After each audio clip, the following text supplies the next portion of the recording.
polisi melakukan pencocokan DNA terhadap jasad tanpa kepala yang ditemukan terbakar di kawasan Marina, Kota Semarang dengan keluarga Iwan Budi Prasetyo. Polres Pati membagikan 1 ton beras kepada nelayan untuk membantu beban masyarakat dampak kenaikan harga BBM. 62 desa akan lakukan pesta demokrasi pemilihan kepala desa serentak di Kabupaten Kendal pada tanggal 19 Oktober 2022. Selamat malam pemirsa, bersama saya Amanda Soraya, Anda tengah menyaksikan Jateng hari ini. Polisi melakukan pencocokan DNA terhadap jasad tanpa kepala yang ditemukan terbakar di kawasan Marina, Kota Semarang dengan keluarga Iwan Budi Prasetyo, seorang PNS Pemkot Semarang yang dilaporkan hilang beberapa waktu yang lalu. Dari hasil penyelidikan, polisi menduga bahwa korban dibunuh sebelum akhirnya dibakar. Polisi terus mendalami atas temuan jasad tanpa kepala yang ditemukan dalam kondisi terbakar di semak-semak kawasan Pantai Marina, Kota Semarang pada Kamis malam, termasuk memintai keterangan sejumlah saksi. Penyidik menyebut bahwa bukti-bukti yang telah ditemukan di lokasi penemuan jasad dalam kondisi terbakar mengarah pada Iwan Budi Prasetyo, seorang PNS yang dilaporkan hilang beberapa waktu yang lalu. Berdasarkan forensik, korban tewas sebelum akhirnya dibakar. Namun polisi masih menyimpulkan terkait identitas jasad melalui sejumlah ciri yang digunakan, diantaranya kendaraan dengan nomor polisi dan tanda pengenal berupa nama di dada. Iwan Budi yang bekerja di Badan Pengelola dan Aset Daerah Semarang dilaporkan hilang sejak 24 Agustus 2022 lalu. Untuk memperkuat atas temuan tersebut, polisi melakukan pencocokan melalui tes DNA dengan keluarga Iwan. Update perkembangan penemuan mayat tanpa kepala yang dibakar di Marina yang terjadi beberapa waktu yang lalu, bahwa sampai saat ini penyidik masih melakukan pendalaman pemeriksaan terhadap saksi-saksi, baik saksi yang ada di sekitar TKP, keluarga maupun rekan kerja. Kemudian kami juga sedang melakukan pendalaman terhadap alat bukti, yaitu berupa CCTV yang ada di beberapa tempat yang mengarah pada TKP. Kemudian yang ketiga, saat ini kita juga masih menunggu hasil tes DNA. Apakah memang mayat yang ditemukan itu adalah saudara Iwan Budi atau bukan? Kita masih menunggu dari Bidokes, mungkin sekitar 2 minggu ya. Iwan Budi yang dilaporkan hilang terakhir kali terlihat di depan pom bensin Ngresep Banyumanik menggunakan motor sama yang ditemukan terbakar. Iwan Budi menghilang sehari sebelum dirinya diperiksa sebagai saksi di Ditreskrimsus Polda Jawa Tengah dalam kasus dugaan korupsi pengalihan aset. Dari Semarang, Henufan, Lingkar TV, melaporkan. Pesta demokrasi pemilihan kepala desa atau Pilkades di Kabupaten Kendal bakal berlangsung pada tanggal 19 Oktober 2022 di 62 desa secara serentak. Saat ini sudah memasuki tahapan pendaftaran bakal calon kepala desa dan ditutup hari ini tanggal 13 September 2022.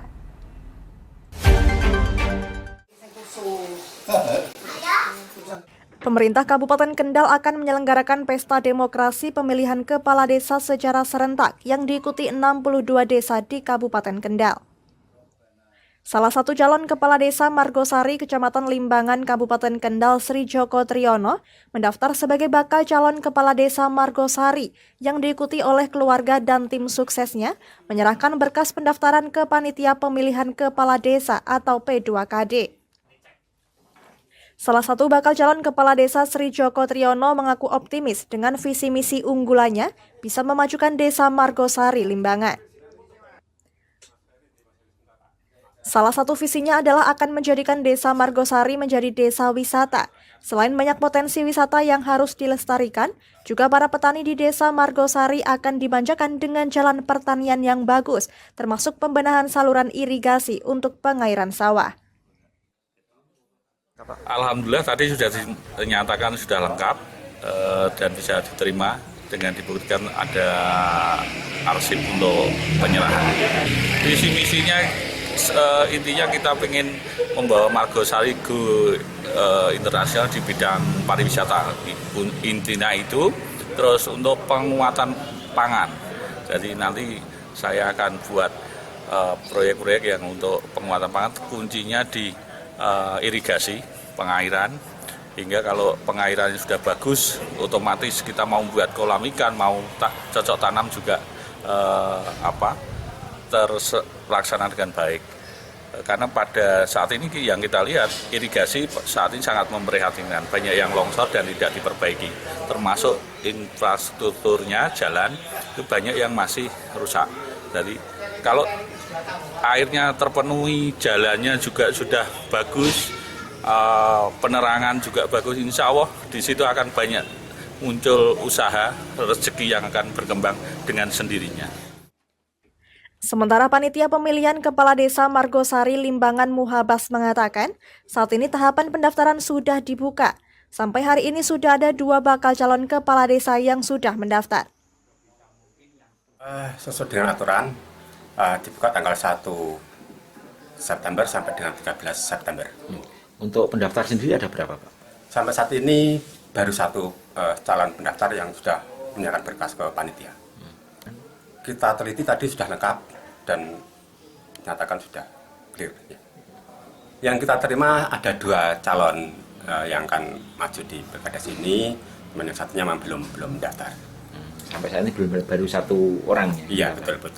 Yang satu dari unsur apa? Dari incumbent. Tanah. Iya. Kunci kesuksesan Pilkades serentak adalah memilih P2KD yang mempunyai kompetensi, sehingga bisa mengatur pelaksanaan Pilkades dengan lancar.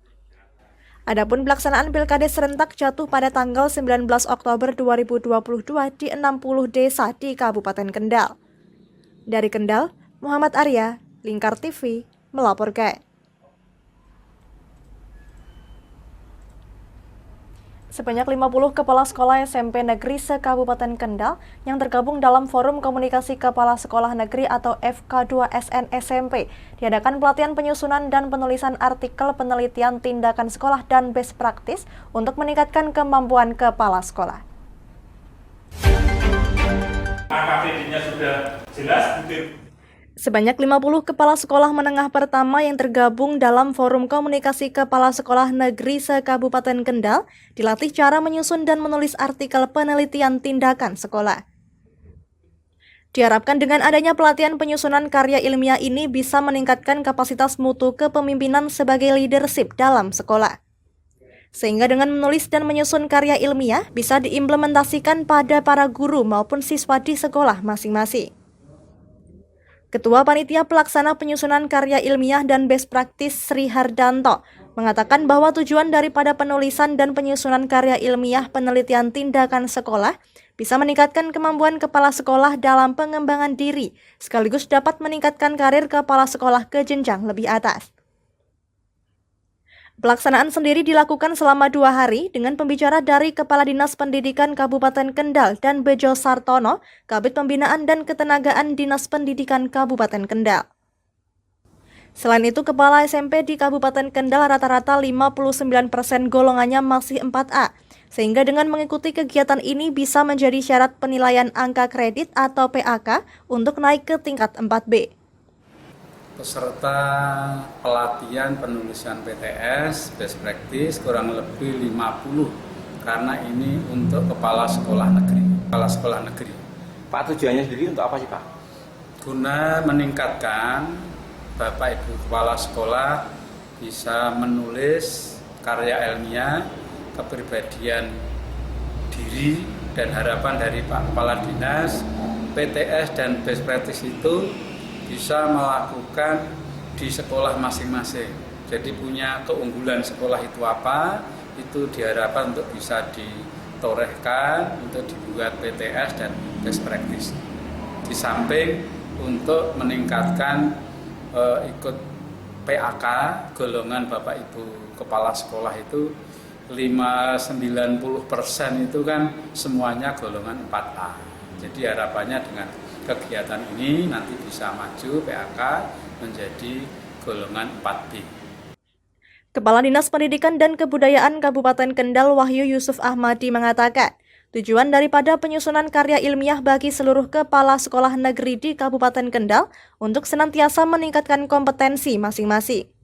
Ya, jadi yang pertama kami sampaikan apresiasi kepada FK2SN, Forum Komunikasi Kepala SMP Negeri se-Kabupaten Kendal, yang sudah menjadi wadah bagi teman-teman kepala sekolah negeri di Kabupaten Kendal dan diperluas dengan MKKS untuk senantiasa meningkatkan kompetensi maupun kapasitas masing-masing, dan sudah menjadi kewajiban bagi Bapak Ibu guru, pendidik dan juga kepala sekolah untuk senantiasa mengembangkan dan meningkatkan kompetensi melalui pengembangan keprofesian berkelanjutan.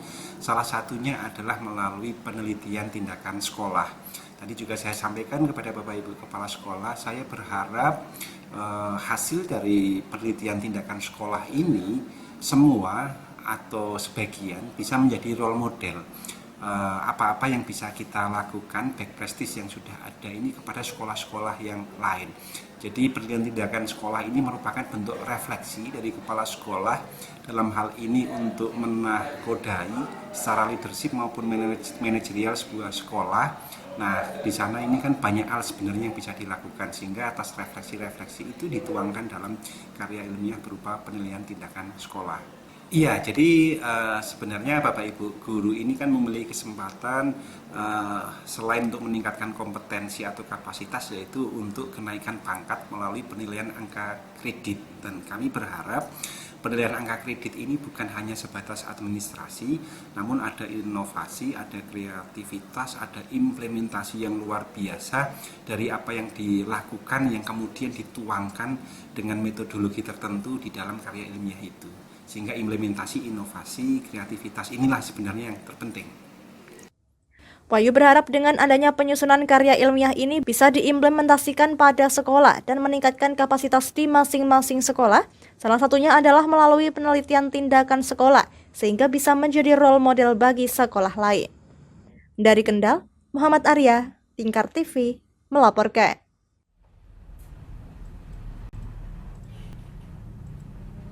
Jangan kemana-mana pemirsa, kami akan kembali usai jeda pariwara. Tetap bersama kami.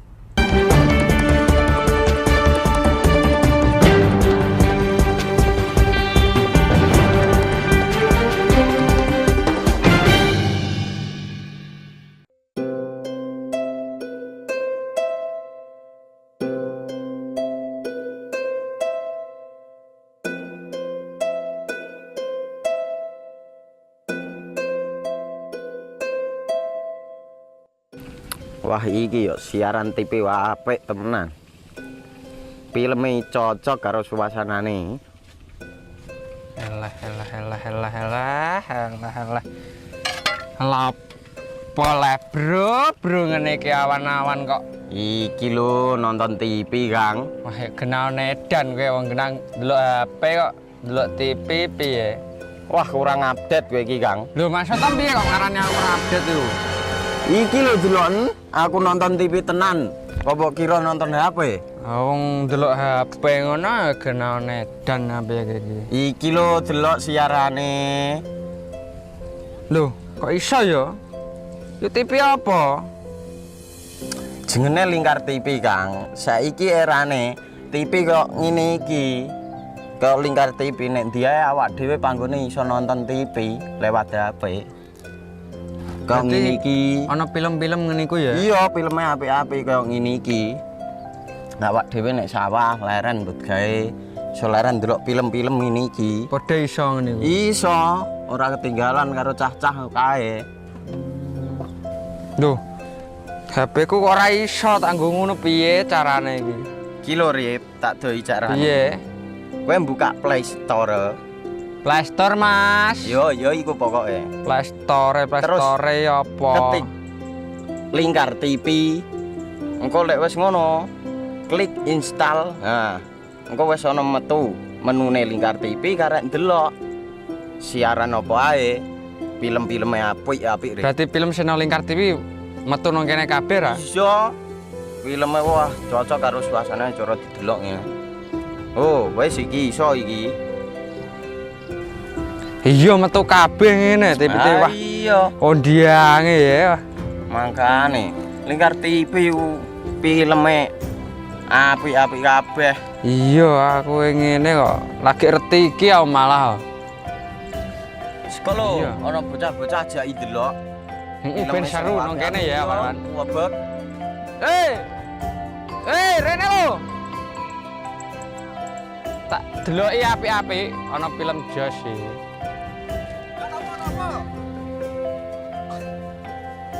Rene go Rene.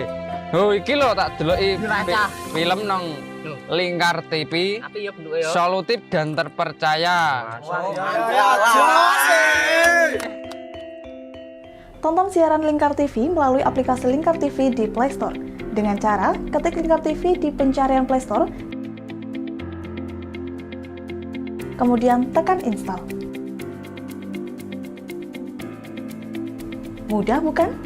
Nikmati tayangan-tayangan menarik dari Lingkar TV kapanpun dan dimanapun Anda berada. Tinggal tekan menu Lingkar TV di HP Anda dan selamat menonton!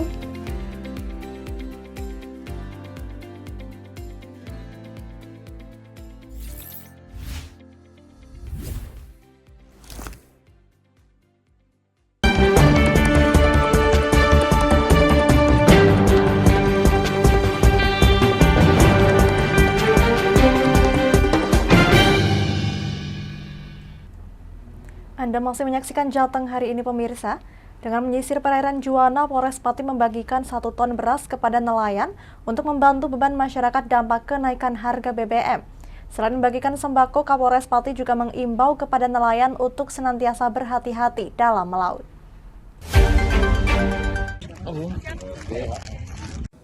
Menyisir perairan Juwana dengan menaiki speedboat, Kapolres Pati bersama jajarannya membagikan 1 ton beras atau 200 paket sembako kepada para nelayan yang berlayar. Dengan menyisir, Kapolres Pati AKBP Christian Tobing bersama jajarannya menghampiri para nelayan yang kurang mampu dan membagikan paket sembako. Pembagian 1 ton beras ini dalam rangka upaya meringankan beban masyarakat terkait dampak kenaikan harga BBM bersubsidi. Kapolres Pati AKBP Christian Tobing mengungkapkan bahwa hal ini sebagai bentuk kepedulian Polres Pati terhadap kondisi masyarakat Kabupaten Pati. Kita menyisir Sungai Juwana, kemudian apabila menemui perahu-perahu nelayan yang tentunya itu masyarakat yang masyarakat miskin, kita berikan bantuan sosial. Hari ini kita berikan 1 ton untuk pemberian bantuan sosial ke bakti sosial berupa bantuan sembako kepada masyarakat. Dengan pembagian beras kepada para nelayan kecil ini, Kapolres Pati AKBP Christian Tobing berharap kegiatan ini dapat meringankan beban masyarakat terkait dampak kenaikan harga BBM bersubsidi. Tidak hanya kepada nelayan, sebelumnya Polres Pati juga membagikan sembako kepada masyarakat di berbagai tempat lain. Dari Pati, Fajar Mukti, Lingkar TV, melaporkan. Badan Kepegawaian Pendidik dan Pelatihan atau BKPP Pati telah mengusulkan sebanyak 184 formasi P3K bagi tenaga kesehatan di Kabupaten Pati pada tahun ini. Meski begitu, BKPP Pati sampai saat ini masih menunggu regulasi terkait seleksi P3K bagi tenaga kesehatan.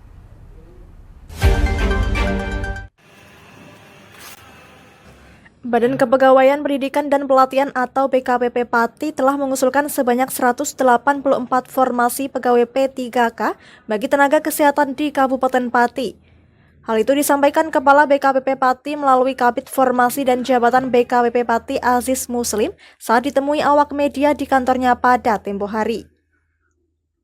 Aziz Muslim mengungkapkan sampai saat ini pihaknya masih menunggu regulasi seleksi dari pemerintah pusat. Berbeda dengan guru yang sudah mempunyai Permenpan 20 tahun 2022, bagi tenaga kesehatan saat ini belum memiliki regulasi. Sebelumnya dikatakan Aziz Muslim sebelum mengusulkan formasi, pihaknya sudah berdiskusi dengan Dinas Kesehatan, bagian organisasi maupun BPKAD Pati. Rencananya kan memang mereka sudah ada datanya, ya kan? Berarti yang berikut tes kan ya mereka sudah terdata. Kemungkinan juga ada afirmasi, ya kan? Berarti mungkin yang kelihatannya sudah lama atau usianya yang itu kan nanti kita ya di regulasinya itu yang kita tunggu kan sampai saat ini belum. Sementara itu ditemui terpisah Kepala Dinas Kesehatan Kabupaten Pati Dr. Aviani mengaku menunggu arahan dari BKPP. Pihaknya meminta kepada tenaga kesehatan di lingkungannya untuk bersabar terlebih dahulu. Kita dinas gitu aja menunggu ikut apa yang jadi arahan dari BKPP. Lebih lanjut, Kabid Formasi dan Jabatan BKPP Pati Aziz Muslim mengungkapkan, pihaknya selalu berkoordinasi dengan BPKAD Pati terkait kemampuan keuangan daerah dan TAPD dan tidak serta-merta memunculkan formasi tersebut. Dari Pati, Fajar Mukti, Lingkar TV, melaporkan.